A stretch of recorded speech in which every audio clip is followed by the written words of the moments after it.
biri mikono gyange. Oyo Allah tabaraka taala naye agenda musa mbaddu abaliyingira mu kalina ezo. N'agamba owokusatu wa adama siyama, n'abeera nga alina okusiiba okw'olugenderezi oba okw'olubeerera, amakulu nga takoma ku ramadaani yokka, kuba ramadaani yaffe ffenna, naye ono omuntu omu adama siyama alina okusiiba nga kugenderera ennaku zebbalaza, olwokuna, endala enjeru, arafa, mwebityo byalla nga alina okusiiba ko kwalubeerera nga amanyiddwa teyo ku bbalaza n'olwokuna ebyemmere yabikola ki, yabeesonyiwa, naye nga si tteeka wabula nga ye yakyewanga ku lulwe.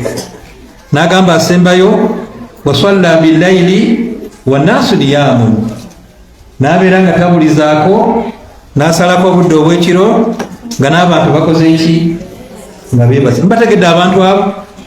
Salaamu alaikum. Mbategedde abantu abo abana? Naam. Lwekyo kye bayita okukola ki? Okukuuma olulimi. Okukuuma olulimi kutukubirizibwa Allah subhanahu wa ta'ala. Amru min Allahi tabaraka ta'ala, kiragiro kya Allah kennyini yatukubiriza okukuuma olulimi. Banne tuwuliziganye insha Allah. Allah subhanahu wa ta'ala kennyini yatukubiriza okukuuma olulimi. Yagamba Allah subhanahu wa ta'ala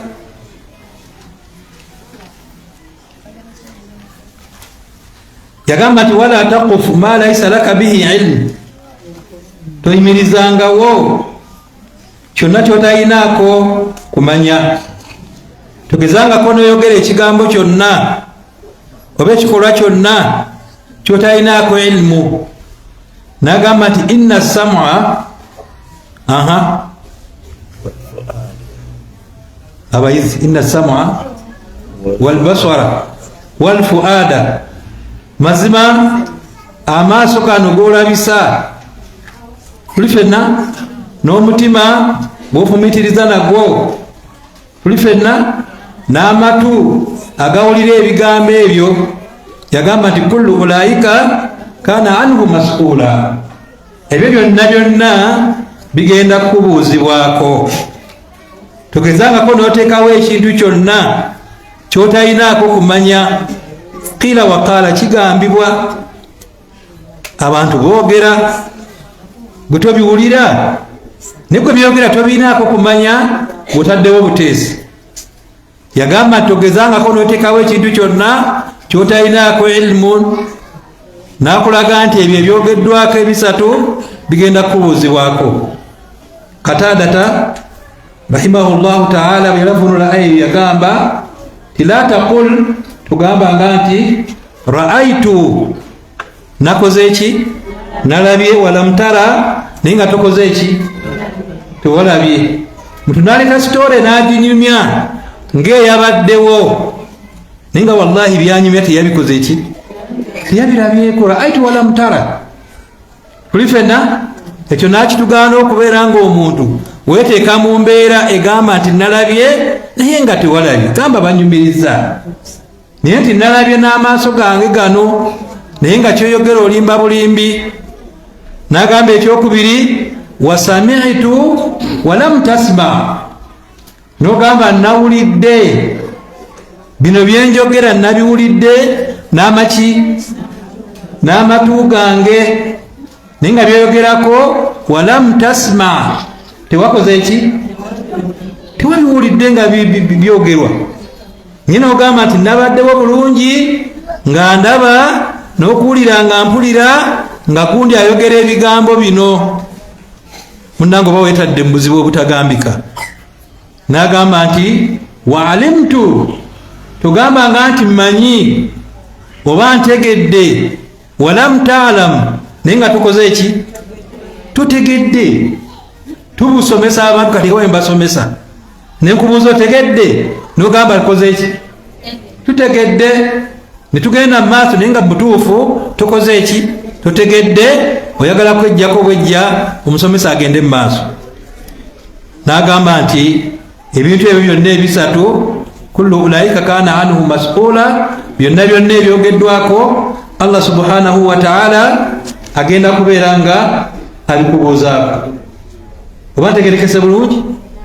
Nokyo insha Allah tabaraka wa ta'ala tugezangako n'oyimirizaawo ekintu kyonna ky'otalinaako kumanya, Allah subhanahu wa ta'ala agenda kukubuuza.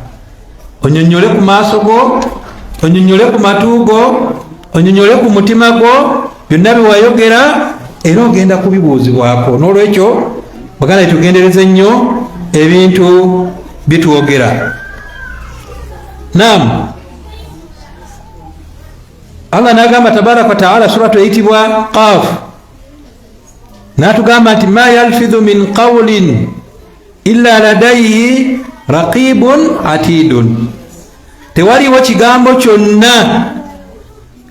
kigambo kyonna amakulu kakibeere kitono kitya omuntu kyafulumya ku lulimi lwe illa okujjako nga ladayhi awo wenyini wakyogeredde raqibun atidun, waliwo bamalayika abalondoola ekigambo ekyo, waliwo bamalayika abagenda okuwandiika ekigambo ekyo.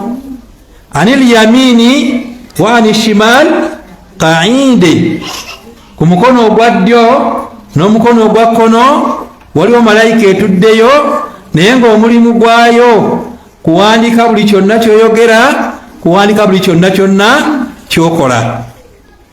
Oba ntegerekeka bulungi? Ntegerekese.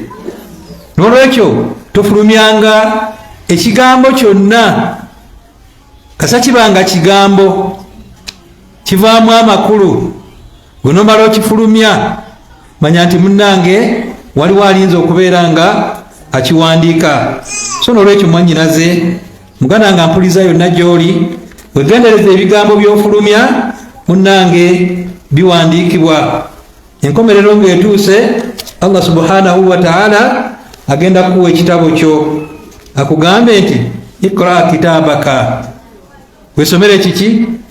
Weesomere ekitabo kyo, otandike okusoma, otandike okwesomera ebintu byonna ng'obiraba, ekirivaamu otandike okulaajana. Ogamba otya? Maali hadha alkitabu, Allah ompadde ekitabo kya ngeri ki kino? Allah ekitabo kyompadde nga kinsobedde. La yughadiru saghiratan, tekyalekayo wadde akatono ennyo, wala kabiratan, wadde akanene, illa ahswaha, okujjako nga Allah subhanahu wa ta'ala wakakuuma n'okawandiika bulungi. Nokyo omusiraamu obutejjusa, yogera bitono, yogera bitono byonosobola okubeera ng'onnyonnyola, toyogera bingi ebijja okuviiramu obuzibu. Kyava tugamba sallallahu alaihi wasallam, la tukthiru lkalama bighairi dhikri llahi ta'ala, totirizanga ebigambo n'ofukumira ebigambo naye nga ebigambo byeyogera bighairi dhikri llahi ta'ala, temulimu kwogera ku Allah tabaraka wa ta'ala. Allah yagala tumwogereko nnyo, tumutendereze. Fadhkuruni adhkurukum, bwatyo bwatugamba munjogereko nange nja kuboogerako. Ya ayuha alladhina amanu dhkuru llaha dhikran kathiran, Allah mumwogereko bingi, mumwogereko. Wasabihuhu bukratan asila, mumutendereze ku makya n'oluki n'olweggulo. Amakulu beera nga byomwogererako ddala, omwogerako birungi. Subhanallah, la ilaha illa Allah, la hawla wala quwwata illa billah, n'ebirala bingi byoyinza okwogera. Nitwogeranga ebigambo ebitaliimu ebyo. Nagan fa inna kathirata alkalami bidhikri llahi ta'ala, okwogera ebigambo ebingi naye nga tebirimu kwogera ku Allah subhanahu wa ta'ala, qaswatun lilqalbi, kikakanyaza omutima gw'omuntu. kubanga osanga omwana Adamu nga buli kamu konna yakalina mu bintu bino ebyensi. Oyagala ebyemipiira ogenda wa gundi, oyagala abayawukanye oyo amawulire gonna agalina. Bwogenda agenda okuwasa sekagundi yawoye ebyo byonna abikola ki? Gwe lwaki otegeera buli kamu konna ebyo? Okitegedde? Ebyobwakabaka byonna simi kabaka bino nabino biri ebyo byonna abikola ki? Kwegamba buli kalaamu yenna gwe gwoyagala genda wa gundi oyo. Ajja ati gundi yajja ddukuwa bwe nobeerawo nga gwe oluwa buwi munangola olwowa. Allah subhanahu wa ta'ala Nabi sallallahu alaihi wasallam atugambye nti ebigambo ebingi kaswata lil qalbi bitomuki nagati wa inna abada Allahi ila Allahi, abantu abasinga okubeera ewala ne Allah subhanahu wa ta'ala be balina emitima alqasiya, emigumu. Abantu balina emitima abamu banyi n'okwewaana. Nze nno nina roho, nze nakakanyala omutima, nja kulaga kyennina, nja kubikkulira omutima.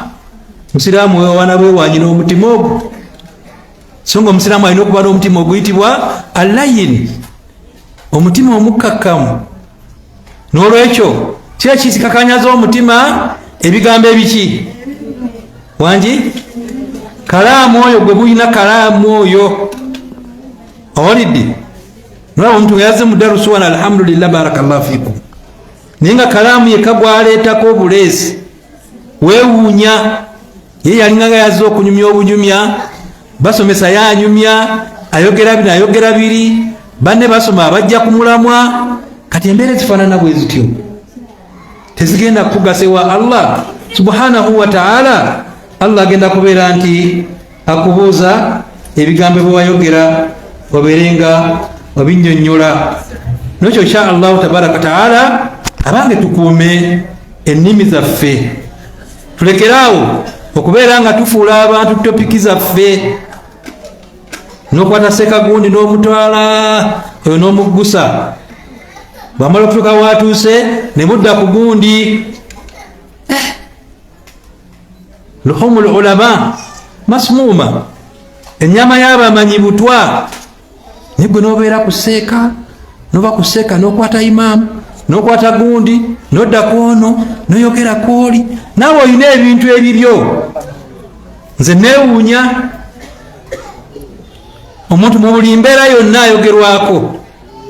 Salaamu alaikum. Mu buli mbeera yonna omuntu akola ki? Ayogerwako mwanduga ya Rabbi. Era bamwogerera ebigambo. Bw'abeera omwavu ebigambo biba biki? Kalaamu mungi. Sajja ali buwaavu atawaana akola dde eno nga batandika mukola ki? Tebalina pulaani abo, tebaagala kukola, tebagira bino. Bwana kufunamu kyafunye, mengi yazijja oyo obalaba abo. Si ye imaamu waffe, si ye muhtasibu oyo, kalulaba byonna byaguze ebyo. Kati akole ki ya Rabbi? Okitegedde? Kwa muntu bw'abeera omukulembeze bakola ki? Boogera kalaamu. So nga omukulembeze tumuwa buyima ki? Munnaye kino kyandibwedde bwe kiti. Naye badde bali ne batandika ebimulemye. Twamugamba tasobola oyo. Akyankalanya buki? Bw'ataba mukulembeze bakola ki? Mugamba Rabbi kati abantu eduniya tujagaza ki? Kyolaba nti omusajja omu waliwo kasitoori kamu. Omusajja omu yasoberwa namanya nti abantu mutufu mu buli mbeera bo bajja kwogera katubaveeko. Sala okuntera okanyumiza abantu niga kalimu ekyokuyiga. Musajja mukulu omu yafuluma awaka ewuwe agendeko mu katale. Naye mugenda mu katale yali agenda n'akazzukulu ke. Ye musajja mukulu n'akazzukulu kali awo kato. Balina akalogoyi kaabwe nako kali awo kakovu. Ne bagamba tugendeko mu katale. N'obutale bwayita obw'omuki? Obw'omubuulo. Babeeko kye bagulayo. Kati mu okuva awaka waabwe balinnya akalogoyi kaabwe batambule bagende. naye ekibinja ekyasooka kyagamba nti mmwe nga muli bantu abatalina kusaasira kwonna, akalogoyi akakadde bwe katyo mukaliko abantu bameka? Konna konna kagenda kawewe kakola ki? Kawejjawejja naye mukeesibyeko. Tewakite mulina kusaasira bisolo bya Allah tabaraka taala. Ne bava kalogoyi, sajja mukulu n'agamba nti kakati kanveeko, kakati gwe omuvubuka abaka muyanga wange tambulira kaki? Kulaga nti abantu buli mbeera bakola ki? Badda ku kibinja ekyokubiri babasanga